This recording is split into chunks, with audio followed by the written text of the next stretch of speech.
Hey guys, tonight we're going to do something a little strange, a little unsettling, and honestly so tangled in shadows that you might wonder why anyone ever dared to bury this story in the first place.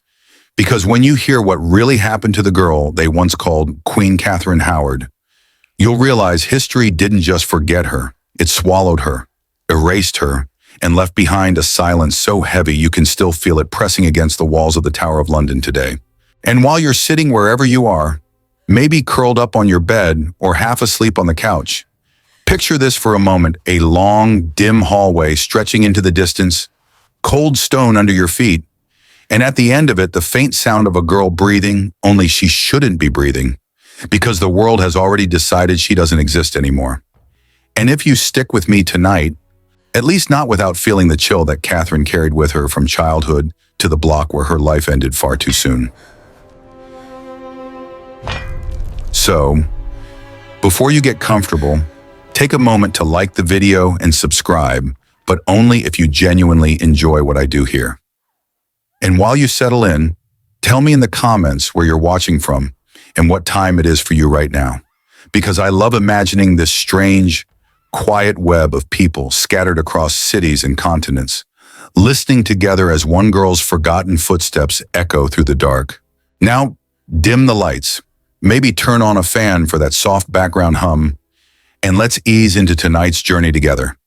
Catherine Howard's story does not begin with the glitter of royalty or the perfume of court life. It begins in a cold, drafty household where a dozen children were tucked away like afterthoughts, where supervision dissolved into the kind of negligence that allows monsters to move freely, and where Catherine, barely old enough to understand what safety should feel like, was left among rooms that echoed with too many footsteps and too few boundaries. Imagine a house where the door creaks open and closed all night because adults wander where they please. A place where candles burn until the wax pools on the floor, where whispers pass through the halls not as warnings but as invitations. This was the Dowager Duchess's household, a place meant to raise noble girls but instead raising bruised secrets. And Catherine was just one more child swept into the current of its chaos. She arrived there as a little girl who wanted warmth, but found confusion instead. While other children her age played with ribbons and learned to read, Catherine learned something far darker: that adults could pretend affection while reaching for what did not belong to them, that a smile could hide intentions, and that silence could become a cage she didn't yet know how to describe. Henry Mannix was the first to see her vulnerability and prey upon it, touching her under the guise of affectionate attention, turning moments that should have been innocent into something warped and heavy. She didn't even have the language to call it violation, yet her body remembered it long after others forgot. But the house did not pause for Catherine's pain. The rooms kept spinning. Francis Derham appeared next, older, stronger, louder, the kind of man who filled a space with his will alone, and he treated Catherine not as a child, but as a possession. He dragged her into corners, whispered that she belonged to him, and frightened her into believing she had no power. She was barely more than a child, learning early that some men carve their names into a girl's life before she understands she has the right to resist. Years later, those moments, those stolen, confusing, terrifying pieces of her youth would be twisted into accusations against her, used as proof that she was somehow corrupt, complicit, or wicked, even though she had simply been too young, too unprotected, and too naive to fight back. Yet life has a cruel way of spinning girls like Catherine toward crowns they never asked for. When she entered court as a teenager, she was nothing like the seasoned, politically trained women Henry VIII had married before. She was bright, warm, affectionate, and eager to be seen not with suspicion, but with kindness. After all the years of neglect and misuse, she finally found rooms filled with silk instead of shadows, music instead of yelling, and the attention that once terrified her now wrapped her in a dizzying illusion of belonging. The court smiled at her because she was young and beautiful, and Henry looked at her as though she were sunlight breaking across a battlefield. The king was older then, heavier, slower, limping through his days with the weight of injuries and regrets pressing into his bones. His pride had been wounded by his previous marriage to Anne of Cleves, a political embarrassment he wanted desperately to overwrite. And when he saw Catherine young, glowing, almost angelic in her softness, he saw a chance to rewrite the script of his life one more time. She was not chosen for wisdom or experience. She was chosen because she was everything he wished the world believed about him: virile, desirable, renewed. Catherine did not marry a man. She married a myth he had built around himself, a myth her youth was forced to sustain. The day she became queen, the courtiers whispered with admiration, not realizing they were watching a girl walk into a gilded trap. Catherine smiled, unaware that the crown being lowered onto her head carried the weight of a nation's expectations and the king's fragile ego, a burden far too heavy for shoulders barely out of adolescence. She believed she had escaped her past, and for a moment the court believed it too. The music swelled, the torches flickered, and Henry beamed as though God himself had blessed this new beginning. But the past, especially a past as twisted as Catherine's, never stays buried. Those who once had power over her were dragged back into her life like ghosts summoned against her will. Rumors began as faint ripples, a whisper here, a passing comment there, growing louder with every hour as those who envied her youth or coveted her position decided her past could be turned into a weapon. And in a court ruled by fear, one whisper becomes a storm. By the time the first accusations reached Henry's ear, Catherine was already trembling inside her royal chambers, because she knew what it meant when powerful men asked about your past. They were not searching for truth. They were searching for guilt. The girl who once wandered through dark hallways in Norfolk now wandered through darker ones in Whitehall, sensing that the walls were beginning to close around her. The crown that dazzled her on the first day now felt like iron tightening around her skull, and every step she took down those glittering corridors echoed with the footsteps of the men who had hurt her before, returning not to apologize but to condemn. Her story had only just begun, yet the shadows were already moving. Catherine's childhood did not unfold like the polished stories Tudor nobles like to tell about themselves, because in the Dowager Duchess's rambling estate, the days melted together with a strange, restless energy that felt neither safe nor structured. A place where adults drifted in and out of the girls' dormitories without knocking, where the candles burned too low in the evenings because no one bothered to tend them, and where the line between supervision and neglect blurred so completely that a child could disappear for hours without a single soul noticing. Catherine grew up in rooms that smelled of damp wood and stale perfume, with squeaking floorboards that betrayed every footstep, yet somehow never warned her in time. And she learned early that, in this household, the shadows stretched longer than they should have, reaching into corners where young girls tried to curl up and sleep. At night, when the older girls whispered among themselves about court scandals or the latest marriage prospects, Catherine lay still beneath her blanket, listening to the distant rumble of laughter from the men who visited too late and stayed too long. Men who treated the house as their private playground because no one enforced boundaries, and no one cared enough to say no. She did not have the language to describe the unease that crawled under her skin every time a door creaked open in the dark, but she carried that unease like a coiled thread in her chest, tightening every time footsteps approached. Childhood should have been a space filled with games and lessons, but Catherine's childhood became a maze of suspicion, a place where she never knew whether the next hand reaching out to her did so with kindness or with hunger. Henry Mannix entered her life gradually, like a stain spreading across cloth, starting with small compliments spoken too softly, lingering touches disguised as teaching, and reassurances that he was only trying to guide her. Catherine, barely into her teens, mistook the attention for affection because no one had shown her anything better, and the adults who might have intervened were too busy ignoring what they did not wish to acknowledge. For Mannix, it was a game. For Catherine, it was the first lesson in the dangerous imbalance between a child's trust and an adult's desire. She tried to make sense of the strange weight in his gaze whenever he pulled her aside. But she was still a child, and children do not know how to name violations. They only know how to endure them. The house did not change course when Francis Derham arrived. It merely shifted into a darker rhythm, absorbing his presence like a building accustomed to harboring secrets. Durham was not like Mannix. He was louder, sharper, more forceful in his ambitions, and he pursued Catherine with the swagger of a man who assumed ownership the moment he laid eyes on her. He cornered her in hallways, whispered promises she never wanted, and gripped her wrist as though testing how easily she could be bent to his will.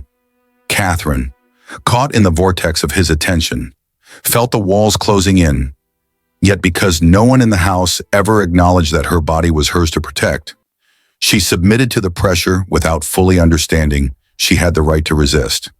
She was still a child living among adults who disguised predation as courtship, and the confusion etched itself into her memory like a bruise that never fully faded.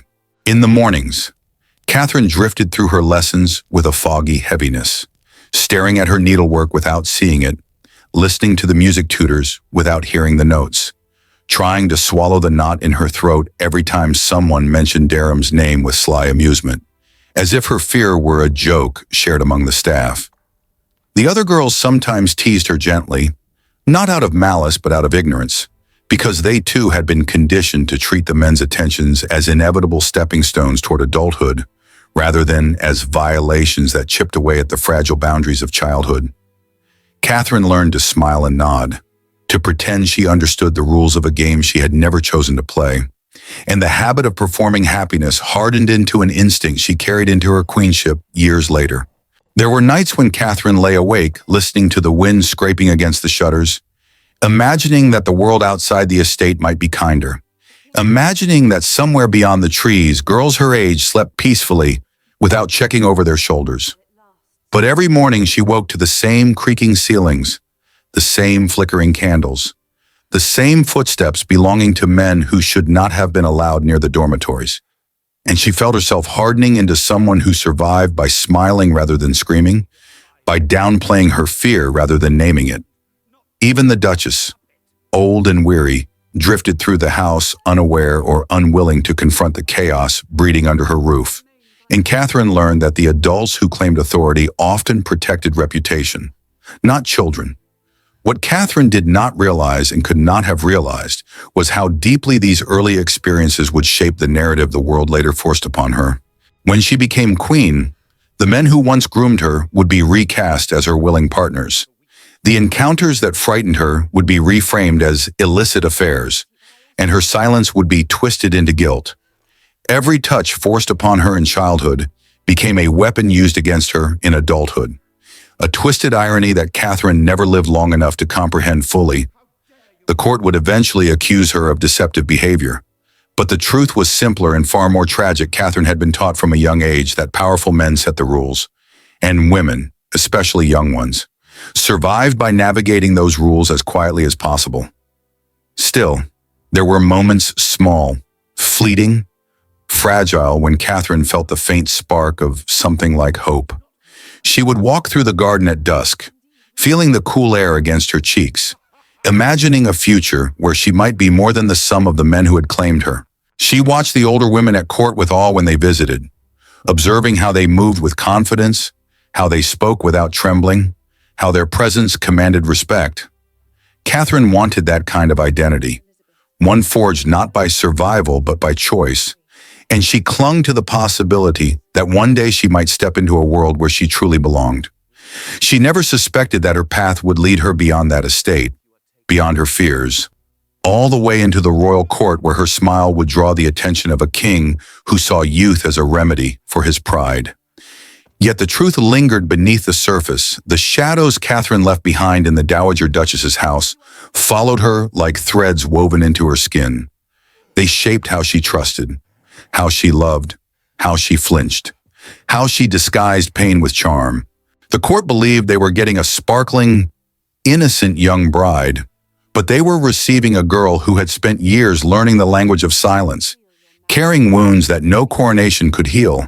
And as Catherine moved closer to the world that would one day crown and destroy her, the house that had raised her continued to hold its secrets in the dark, waiting for the moment when those secrets would tear the floor out from under her feet in a way she could never escape. The world Catherine stepped into after leaving the Dowager Duchess's household did not erase what had happened to her.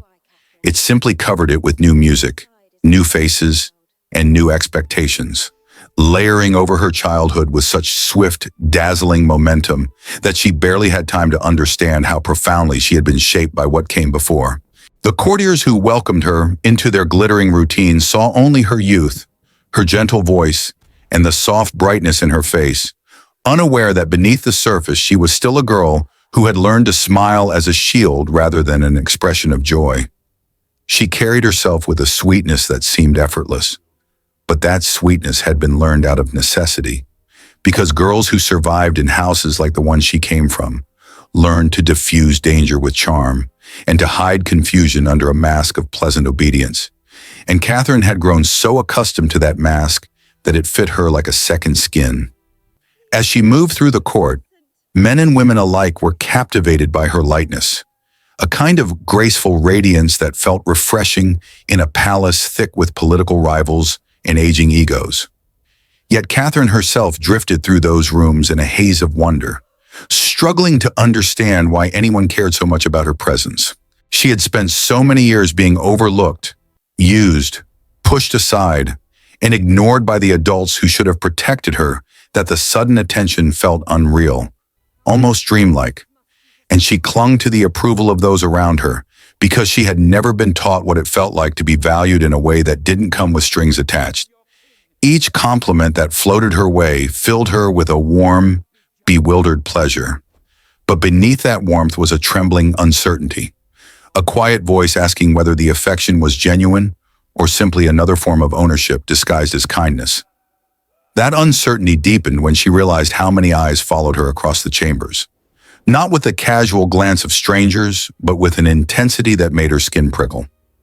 The court was a place where charm could be mistaken for invitation and innocence for seduction. Yet Catherine did not understand the rules well enough to navigate the attention carefully. She had grown up believing that when men watched you, it was because you were supposed to let them, because saying no was not an option, because denying them only made them push harder. So she gave them small smiles, not flirting, but surviving, unaware that every gesture she learned in childhood would be held against her by men far more powerful than the ones she had left behind. It was in this vulnerable state that the echoes of her past began creeping back toward her, not as memories, but as people. Henry Mannix, to Catherine's surprise, appeared again at the edges of her life, not with affection, but with a smug familiarity, as if he believed her rise in status gave him the right to remind her of his earlier hold. He spoke to others about her with a familiarity that bordered on ownership, referencing moments she wished she could forget, moments he twisted into something mutual and willing.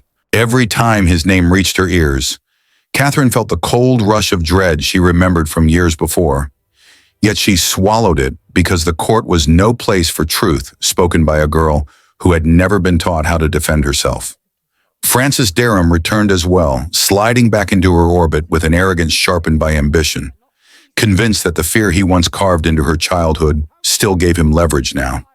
He nudged his way into her conversations, teased her with crude jokes masked as nostalgia, and made unsettling remarks that suggested he knew exactly how to ruin the fragile peace Catherine had begun to build. When he spoke, his voice carried the familiarity of someone who had taken too much from her, and Catherine felt herself shrinking inside, the old panic rising through her chest, because she understood instinctively that Dereham did not see her as a woman transformed by courtly prestige, but as the scared young girl he once cornered in dimly lit corridors.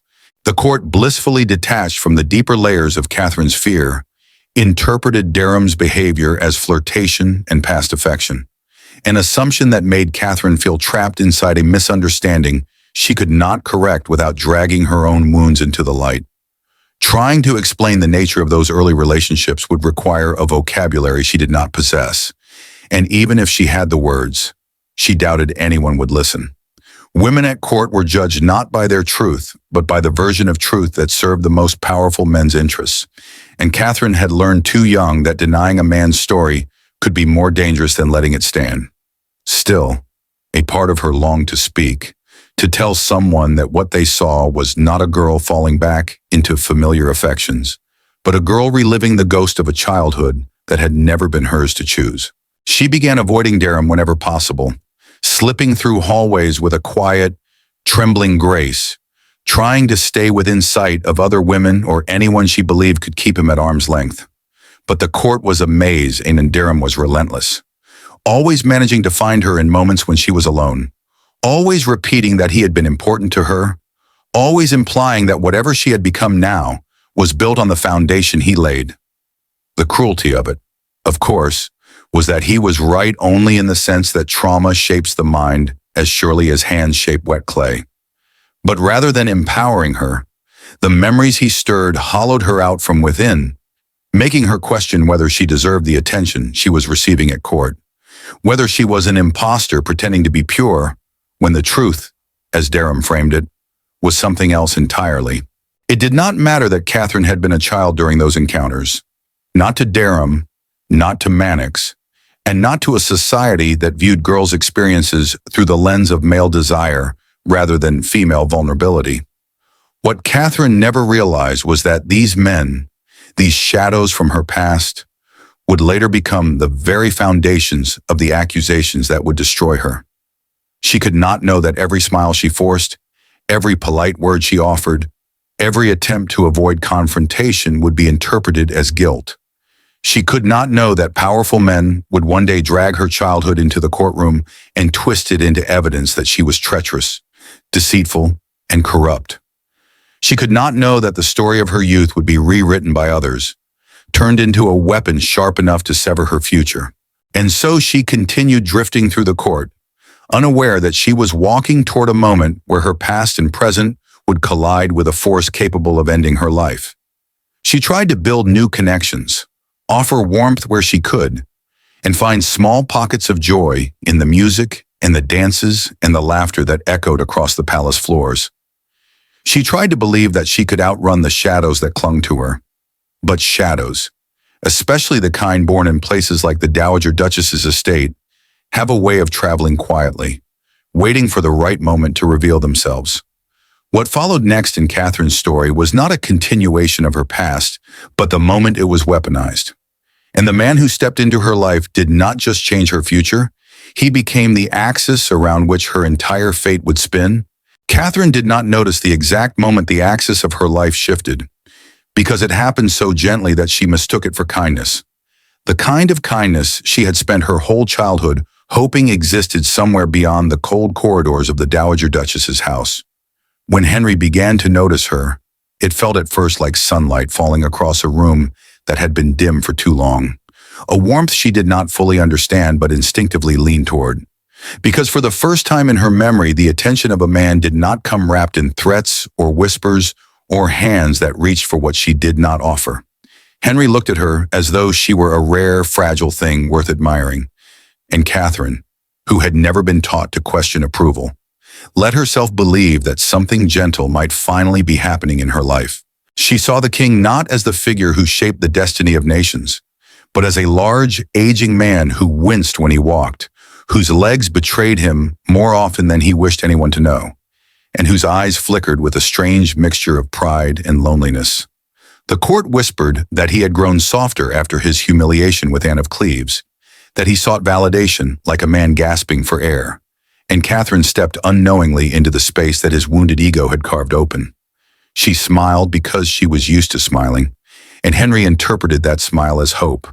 She spoke gently because she had learned that softness disarmed danger, and Henry mistook that softness for affection.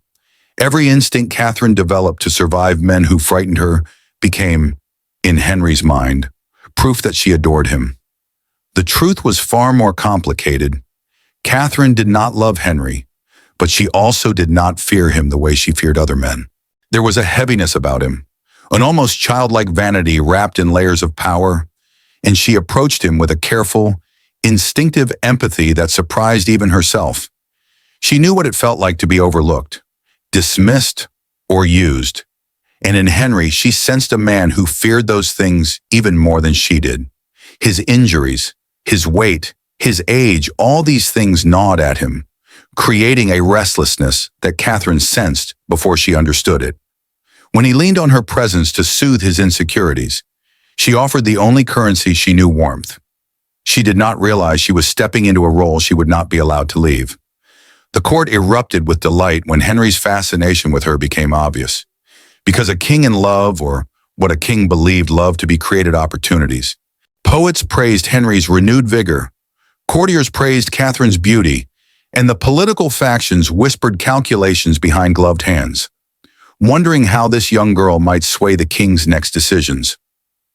Meanwhile, the Catherine stood at the center of this growing storm, overwhelmed by the attention, believing that maybe this time, finally, affection did not mean fear. She mistook the king's infatuation for protection, failing to understand that when a man like Henry loved, he did so with the full weight of entitlement, expecting the world to bend around his desires. When he proposed marriage, Catherine did not see it coming.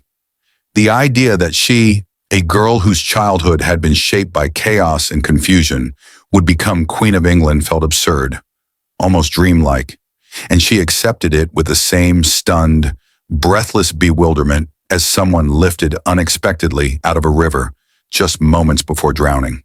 The crown was placed on her head with ceremony and music, and while the world around her erupted into celebration, Catherine felt a strange, fragile stillness expanding inside her chest. She wore the jewels, walked through the halls, bowed to dignitaries, and repeated the phrases expected of her.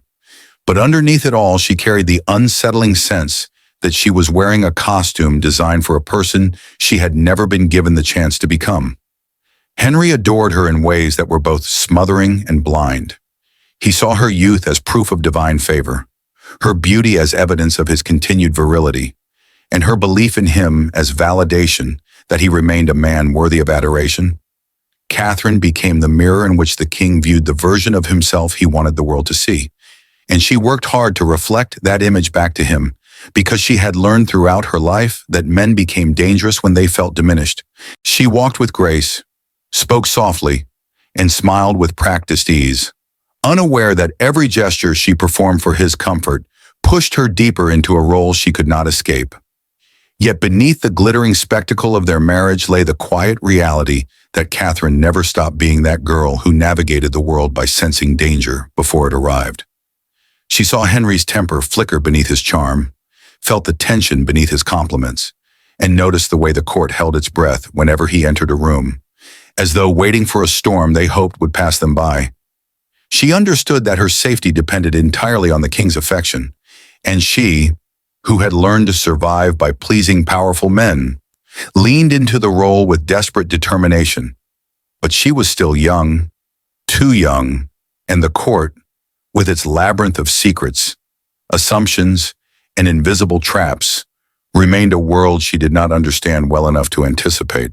She tried to enjoy the small comforts of queenship, the rich fabrics, the music drifting through her chambers, the moments of laughter with her ladies, but every joy came with a faint echo of unease, a whisper that reminded her that happiness built on someone else's need was never guaranteed to last. And though she tried to ignore it, she could feel her past circling somewhere just beyond reach, waiting for the moment to strike. As she walked the corridors of the palace, the same corridors so many queens before her had walked, she felt a strange tightness in her chest, not fear exactly, but a sense that time itself was thinning around her. She could not explain why certain footsteps made her heart race or why certain memories resurfaced with such violent clarity. She only knew that her new life, for all its splendor, rested on foundations built from her past, and those foundations were beginning to tremble.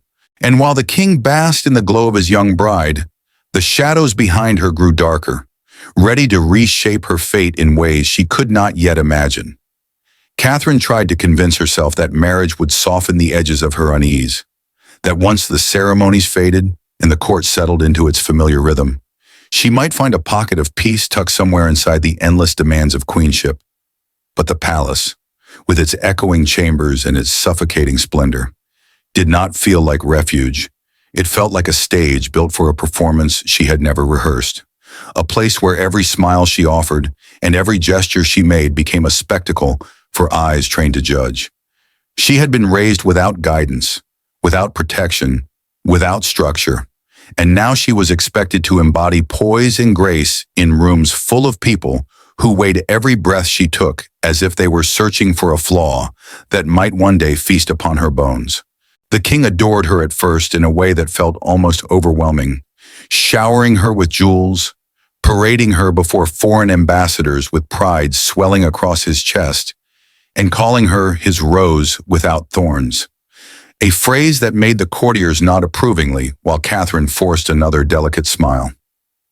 She understood, even if she could not articulate it, that Henry's affection for her was not built on who she was, but on who she allowed him to believe he was. He was older, wounded, and desperate to feel powerful again, and Catherine's youth became his shield against the truth of his own decline. He leaned on her presence, basked in her laughter, and mistook her careful gentleness for the kind of devotion he believed he deserved. And Catherine, who had never known what healthy affection looked like, tried to mold herself into whatever shape he needed. She had spent her childhood bending under the wants of others, and bending now felt easier than breaking. She learned how to offer comfort through sweetness, how to temper his moods with softness, and how to lift his battered ego with praise that felt harmless enough. Yet every time she soothed him, she felt something inside her tightening, as though she were slowly binding herself to a man she did not truly know. She cared for him in the way a frightened child might care for someone unpredictable, cautiously, attentively, always aware that her safety rested on his satisfaction. But Henry's body betrayed him more each day. His leg ulcers reopened, leaking and throbbing with every step. His weight pressed down on joints that could no longer bear it. His temper, sharpened by pain and insecurity, cracked through the palace like thunder. Catherine watched him wince as servants struggled to fasten his garments, watched him grip the table as he tried to rise from his chair, watched the embarrassment flicker across his face when courtiers averted their eyes to spare him humiliation he could not stomach. She felt pity then, a deep, aching pity, but pity is not love, and Catherine carried that distinction quietly, too afraid to say it even to herself. Their marriage, despite its early celebrations, slowly dissolved into a pattern Catherine recognized from her childhood. She walked on a trembling balance between pleasing him and protecting herself, always alert to shifts in his mood, always studying the way his voice thickened when he felt threatened. She remained gentle because she knew gentleness kept danger at bay, and Henry interpreted that gentleness as passion, blindness preventing him from seeing the fear beneath. When he leaned in to kiss her, she kissed back because refusal was unthinkable. When he held her too tightly, she did not flinch because the court had no room for queens who recoiled. When he demanded her company, she gave it, not because she wished to, but because she had learned in the Dowager Duchess's house that avoiding a man's desire often made things worse. But queenship did not offer privacy for grief. Catherine had to smile, had to sparkle, had to dance at feasts even when her chest felt hollow and her future felt like it teetered on a blade. She laughed with her ladies so convincingly that they never saw the tremor beneath her cheer. She drifted through the gardens, trying to breathe a little more deeply, trying to remember what life had felt like before power and fear became entwined around her throat. But every corridor she walked reminded her she belonged to a man whose moods had toppled nations and whose will had executed wives for far less than discomfort. And in the quiet moments, when Henry drifted into restless sleep, Catherine would sit at the foot of the bed and stare at the heavy curtains, feeling the weight of the chambers close in on her, as though the walls themselves breathed in slow, expectant rhythms. She felt trapped not because she disliked the king, but because she understood him too well. She sensed the fragility beneath his authority, the desperation beneath his charm, and the storm beneath his silence. She knew she was living beside a man whose love could tip into destruction with the slightest shift. And that knowledge pressed against her ribs every night like a hand urging her to stay still, to stay quiet, to stay obedient. The court began to notice the strain. They whispered about how quickly Catherine seemed to tire, how her smiles sometimes faltered, how the light in her eyes flickered like a candle fighting a draft. They said the pressures of queenship were simply overwhelming for someone so young. They did not consider that she was reliving, in quieter, more terrifying ways, the same patterns that had haunted her since childhood, the same dance of pleasing to survive, of offering laughter in place of fear, of smoothing over the tempers of men whose affection was conditional and whose approval shifted with the wind. Catherine did not yet know that her past was creeping toward her with every passing day, that the people she had once escaped were being drawn back into her life by forces she could not see.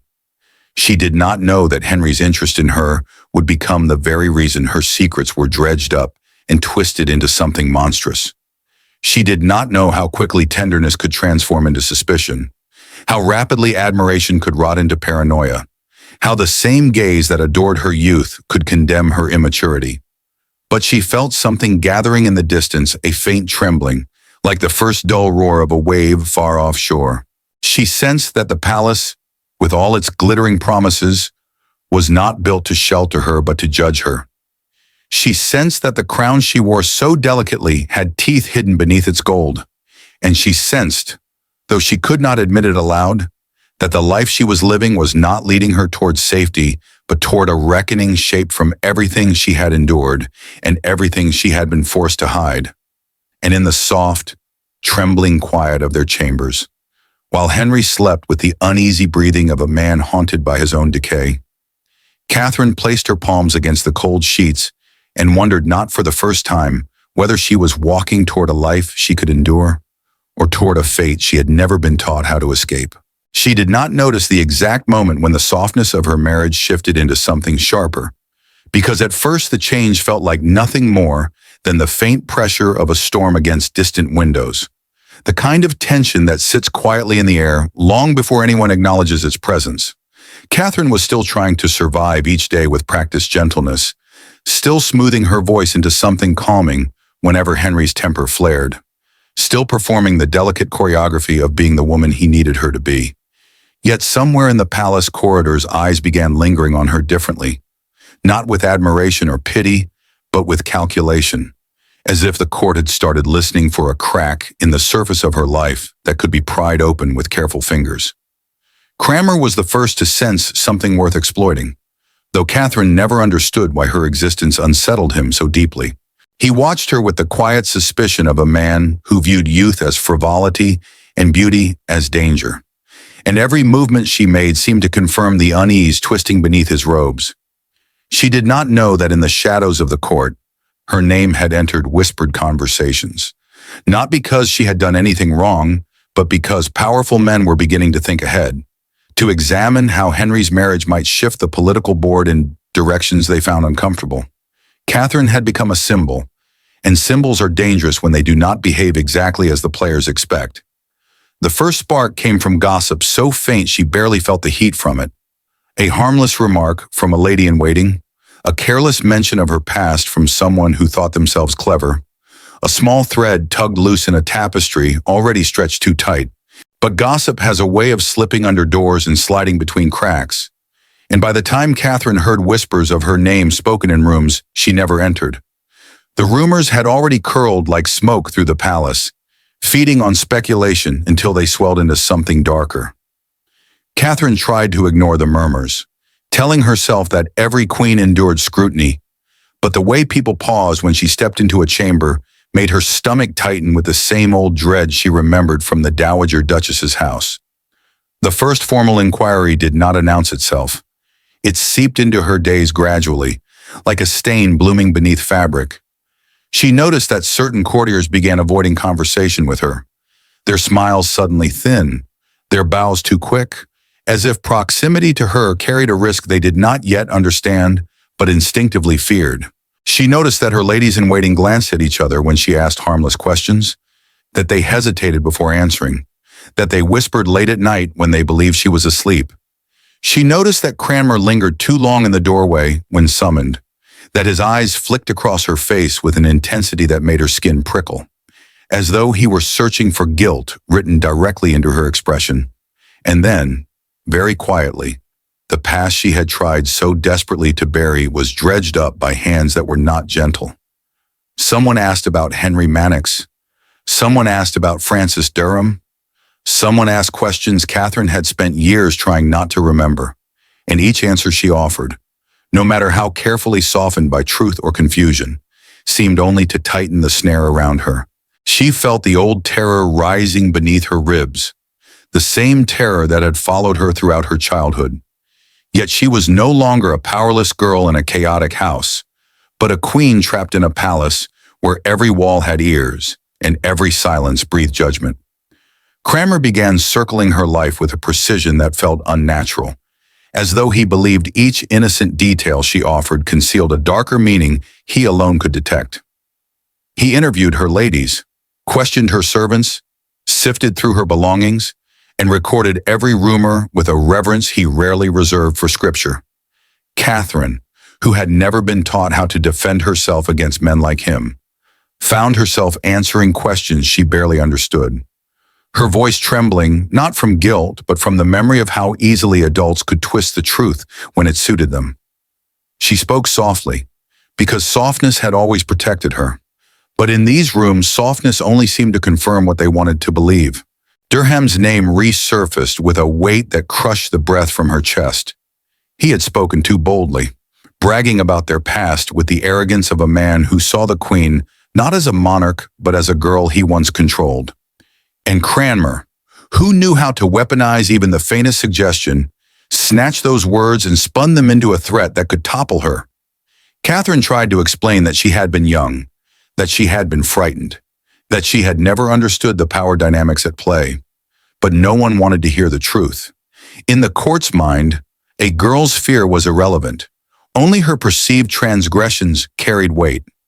As the investigation deepened, Catherine felt herself slipping into a familiar pattern of survival.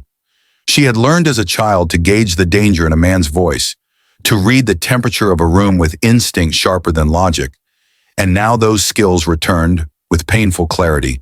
She noticed that Cranmer's tone softened whenever she appeared confused, as though he believed bewilderment confirmed wickedness. She noticed the careful way he watched the rise and fall of her breath, the trembling of her hands, the slight shifts in her posture. He interpreted her fear as deceit because he did not understand that fear had been her constant companion since childhood, a shadow she carried into every conversation. She felt the palace turning against her long before Henry learned of the investigation, because the air itself began to change, thickening with a tension she could not soothe with smiles or laughter.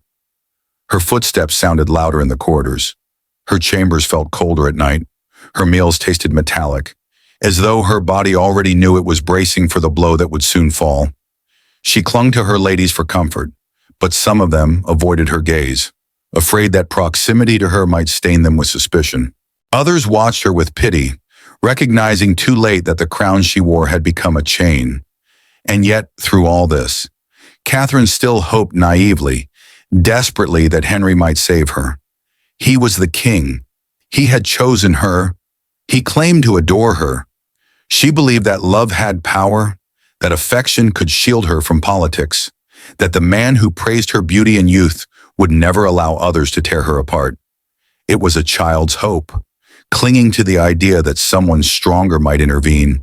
And Catherine, who had spent her entire life surviving through the approval of powerful men, waited for Henry's protection with the trembling faith of someone who had never learned how to save herself.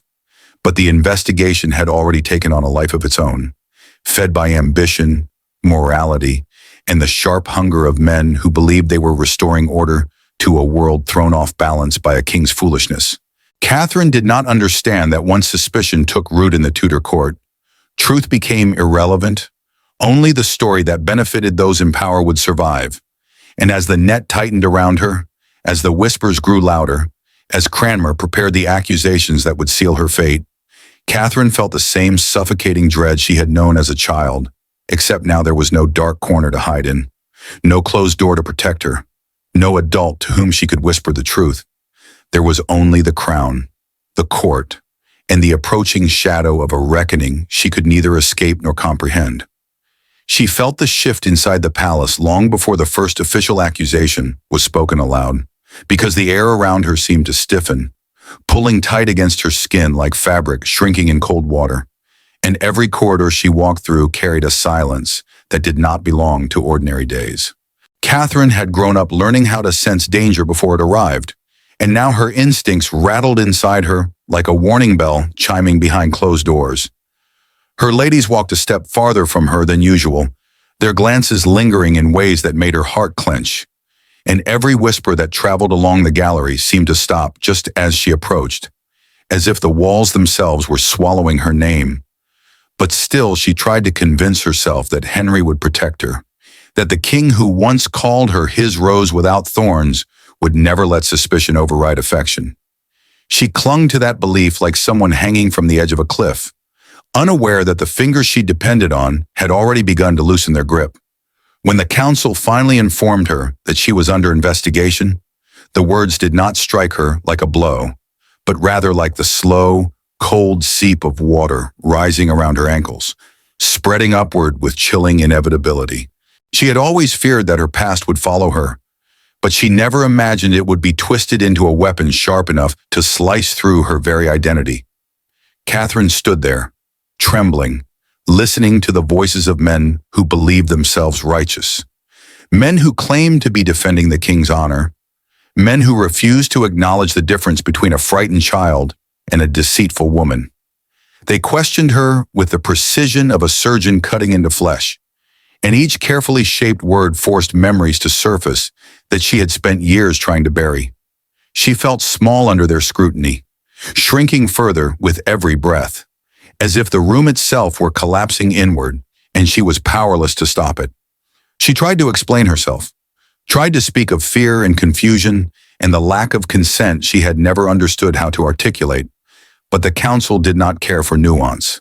They pressed her to name Derham as her pre-contract husband, pressed her to confess to impropriety, pressed her to align her story with the one they wanted to write. The more she trembled, the more they interpreted her trembling as guilt. Catherine realized then that no one in that room was interested in truth. They wanted compliance, confirmation, and a confession they could package neatly for the king.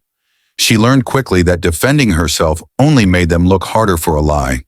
They wanted to believe she had betrayed Henry because it served a narrative that comforted their pride. And in their pursuit of righteousness, they dragged her childhood into the open like something rotten pulled from the ground. The day they took her to Sion Abbey felt like being swallowed by a fog. She moved through the corridors with her hands clasped tightly together, stopping in doorways as though expecting anyone to step forward and tell her this was a misunderstanding that would soon be resolved. But every face she saw carried the same expression, a mixture of pity and fear. The look people wear when they are watching a person walk toward a fate they cannot alter. Catherine lay awake through the nights, unable to sleep because the silence pressed on her chest like a hand, and every memory she had suppressed since childhood rose like a ghost hovering inches from her skin. She cried quietly, careful not to wake the women stationed to watch her, because even her tears felt dangerous, as though any sign of distress could be used to further prove her guilt. When news reached her that Derham and Culpeper had confessed under torture, her body went cold, as if the marrow inside her bones were turning to ice. She understood then that whatever chance she had of surviving had been ripped from her by the hands of men who claimed to be loyal servants of truth. She had never met a truth that required a rack to speak. She wished desperately that she could speak to Henry, if only to tell him something simple and raw, that she had been a child, that she had been groomed, that she had been afraid, that she had never meant to deceive him. She believed, with a heartbreaking innocence, that if she could just speak to him directly, he would understand. But the king who once adored her refused to see her, refused to hear her voice, refused even to let her plead. His silence crushed her more than any accusation could ever have done. When the order came to take her to the Tower of London, she felt the world tilt beneath her feet, as if time had dropped away and left her suspended in a void she could not navigate.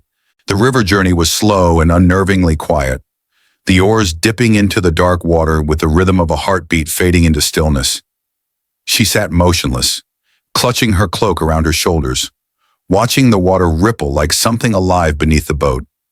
The wind stung her eyes, but she did not blink. She thought of her childhood then, of nights spent curled under thin blankets, of years wandering through corridors where danger lurked in every shadow, and she wondered how she had ever convinced herself that becoming queen would save her. The river carried her toward the tower, as though returning her to the place where she had always belonged, among the ghosts of women whose stories were swallowed by power. Inside the tower, she was placed in a small, cold room where the walls felt too close. As though the stones themselves were inching inward with every passing minute, she ran her fingers along the rough surface and wondered how many other women had traced those same lines in desperation. She asked for a block of wood so she could practice placing her head upon it, terrified that she might tremble too much on the day they led her to the scaffold. The guards stood stiffly by the door, pretending they did not hear her quiet sobs each time she lowered her neck to the wooden block, trying to imagine what it would feel like when the axe finally fell. She practiced until her skin grew tender, until her muscles ached, until she could lower her head with the calmness expected of a queen. The nights inside the tower stretched like endless corridors. Catherine lay awake on her narrow bed, listening to the wind howl through the gaps in the stone, feeling the presence of countless forgotten women lingering in the silence. She whispered apologies to no one in particular. Apologies for things she had not done. Apologies for a life she had never been taught to navigate. She cried for her mother, though she barely remembered her. She cried for the girl she once was, the one who deserved safety and never received it. And she cried for the queen she had become, knowing she would not live long enough to understand the world that had swallowed her whole. She felt Henry's absence the way one feels a door slammed shut in the middle of winter. She had loved him in her own fragile way, not with passion but with hope, and the silence he offered her felt like betrayal carved with cold purpose. She wondered whether he ever thought of her in the quiet hours of dawn, whether he replayed their laughter in his mind, whether he felt even a sliver of regret for allowing the men around him to dismantle her life. But she knew the truth even before she asked herself the question. Kings rarely regret the sacrifices they make when their pride is at stake, and as her final dawn crept closer, Catherine felt herself dissolving into the stillness, becoming one more whispered name in a palace that thrived on forgetting the women it destroyed. She woke before the sun rose, not because she had slept, but because the night had simply grown thin around her, dissolving into a grayness that felt neither like morning nor mercy. The air in the tower was cold enough to make her fingertips numb, and she held them against her lips as though the warmth of her breath might convince her body that it still belonged to the living. She had practiced for this day so many times that her neck felt tender, and yet the thought of lowering her head onto the real block made her chest tighten painfully. Catherine sat on the edge of her narrow bed, listening to the distant sound of guards shifting their weight, the faint creak of wood, and the whisper of wind sliding through the narrow slit of a window like a voice calling her away from fear. She tried to imagine herself somewhere else, anywhere else, but every thought circled back to the small, cold room where she waited for footsteps. When the priest entered, his expression was carved from sorrow, but sorrow did nothing to soften the truth he carried. She saw the pity in his eyes, the kind offered to someone who had been decided upon long before her story was ever told. Catherine listened to his soft words, the prayer murmured like a lullaby for a child too young to understand its meaning. She bowed her head, not because she fully grasped the theology he recited, but because she wanted to show some form of grace, some final gesture of dignity she had never been allowed to grow into. Her hands trembled as she folded them together, and she wished they would stop because the trembling made her feel like she was betraying herself, betraying the courage she needed to survive these last few moments with her identity intact. Outside her chamber, the tower courtyard stirred with the quiet tension of people gathering. She knew they would be there, the guards, the officials, the onlookers drawn to death as though it were a performance they could not miss. She imagined their breaths clouding in the cold air, rising and fading like tiny ghosts disappearing into the sky. She wondered if any of them felt guilt, or if they, like so many before them, convinced themselves that duty cleansed the hands even when blood stained them. She wished she could step outside alone, with no eyes on her, no judgment, no murmurs about guilt or innocence. She wished she could walk into the morning like a free woman, wrapped in silence instead of fear. But wishing had never held any power in the world she lived in, and she knew better than to lean on hope when the scaffold waited just beyond the stone walls. When the guards finally entered to escort her, she lifted her chin with more steadiness than she expected. The weight of the moment pressed against her, but she did not want to be remembered as a trembling child. She wanted, in whatever way she could manage, to leave behind an image that belonged to her, not one shaped by rumors or accusations. She stepped forward slowly, the hem of her gown brushing the cold floor, and felt the strange sensation of moving toward her end with a kind of fragile acceptance. Every footstep echoed through the corridor, stretching outward like a reminder that these final steps were carving themselves into the memory of the tower, leaving behind a presence that might linger even after her body was gone. The courtyard was sharper with cold than she expected, and the sky above was a pale, washed-out blue, the kind that seemed almost embarrassed to witness tragedy. Catherine blinked against the light, feeling it sting her eyes. For a moment she almost thought she might faint. But the air, though icy, steadied her, clearing her mind enough to take in the sight of the scaffold rising from the ground like a dark island in the morning frost. The block lay at its center, smooth from countless executions, a piece of wood that had outlasted the people who had touched it with their last breaths. She shivered as she imagined the thousands of hands and faces that had leaned against it, each one a life swallowed by history. She climbed the steps one by one, her heart hammering but her expression calm. And when she reached the top, she paused, feeling the world tilt slightly beneath her feet. The executioner stood nearby, his face hidden behind a simple mask. Not out of cruelty, but because that anonymity was part of the ritual, part of the distance required to allow death to happen without personal connection. She wondered whether he felt fear too, whether this moment weighed on him or whether he had learned to separate the act from the person. She hoped, quietly, that he would be swift, because she had heard stories of executioners whose hands trembled or whose blades faltered, and the idea of suffering even a heartbeat longer than necessary made her stomach twist. Catherine stepped forward and turned to face the small gathering below. She searched the crowd for one familiar face, even though she knew he was not there. Henry would not watch her die.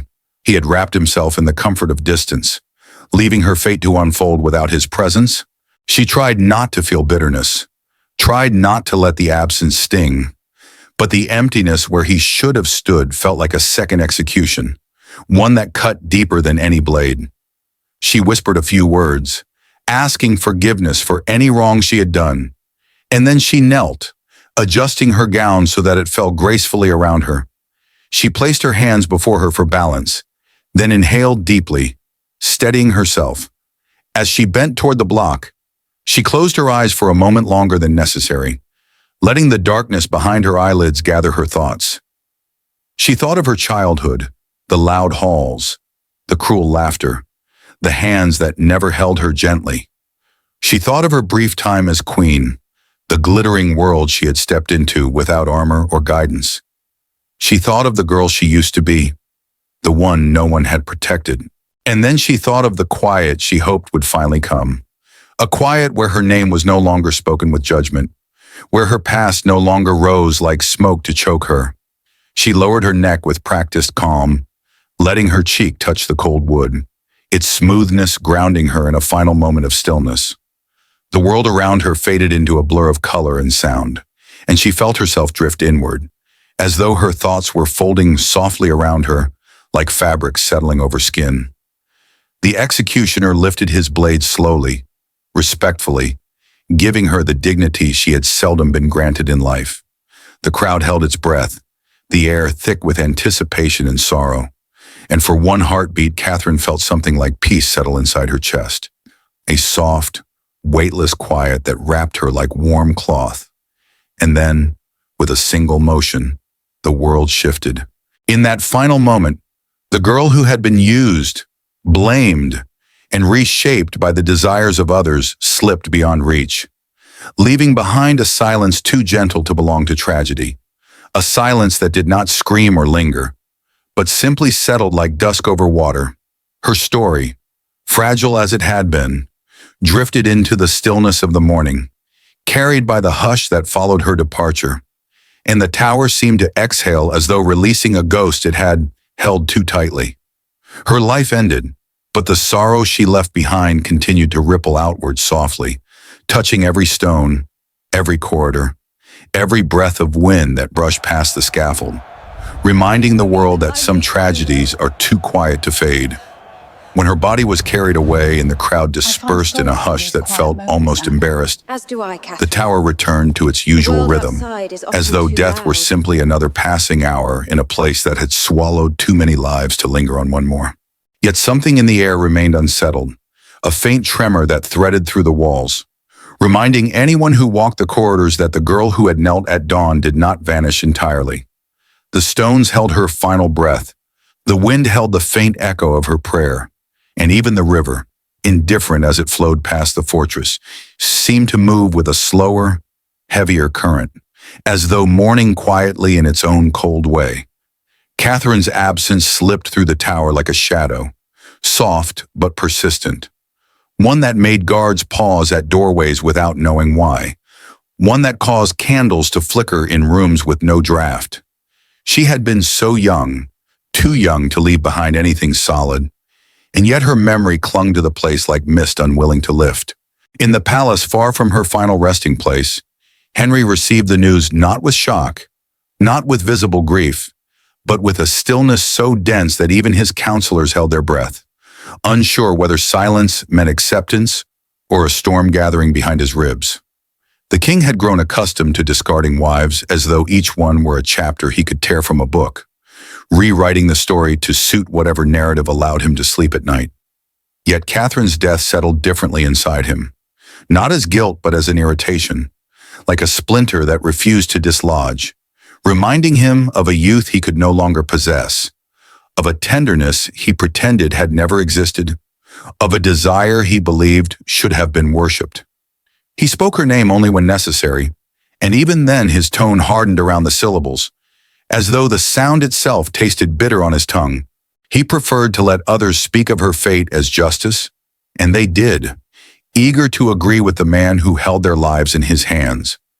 But privately, when the hallways emptied and the king sat alone beneath the weight of his crown, there were moments when images of her drifted through his thoughts faster than he could chase them away, her laughter echoing across the privy chamber, the way she twirled through music with a lightness no one else in the court possessed, the way her youth illuminated the dim spaces of his life with something dangerously close to joy.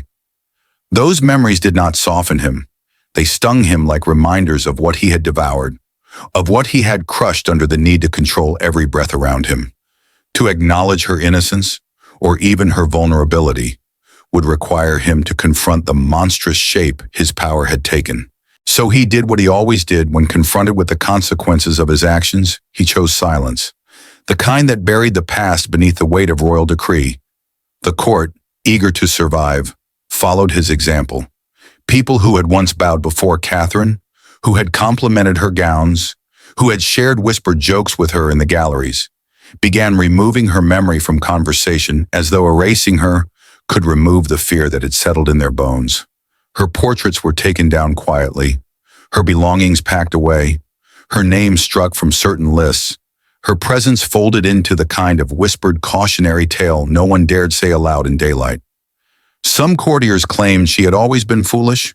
Others insisted they had predicted her downfall from the beginning, all of them rewriting their personal histories to align with a version of events that made them appear wise, loyal, untainted by association. The palace, hungry for survival, devoured truth with the same appetite it had devoured Catherine herself. Still, there were places where her memory resisted being extinguished. Among the women who had served her, a quiet grief unfurled in corners where eyes could not see, a grief wrapped in guilt for not protecting her, for not speaking louder, for not reaching her in time. They touched the fabrics she once wore, felt the echo of her presence in the rooms where she danced and sang, and tried, with desperate sincerity, to be loved. They remembered her not as a queen or a symbol of scandal, but as a girl who laughed too easily, who trusted too quickly, who wanted warmth so badly that she mistook attention for affection. They whispered prayers for her soul in the quiet hours before dawn, their voices trembling with the knowledge that in a world dominated by kings, young women like Catherine were born already defenseless. Beyond the palace walls, ordinary people heard fragments of her story, carried by messengers, travelers, and gossiping tongues. Some pitied her, some judged her, some forgot her before the snow melted. But there were a few who paused when her name was mentioned, thinking of the unfairness woven through her life like a thread she could never break free from. They imagined her walking through court with the brightness of youth, unaware of the knives hidden behind smiles. They imagined her kneeling in the tower, her breath fogging the cold air, her hands trembling not just with fear, but with the weight of a story she had never been given the chance to tell properly. And though they could not rewrite her fate, though their sympathy held no power, they carried her memory quietly, like a candle cupped against the wind. The tower itself seemed reluctant to let her spirit go. Guards reported strange feelings near the scaffold, a sudden chill sweeping across the courtyard at dusk, or the faint impression of footsteps following them even when the ground was empty. Some said they heard soft sobbing near the chambers she had occupied, a sound so fragile it barely resembled grief, more like a breath caught between worlds.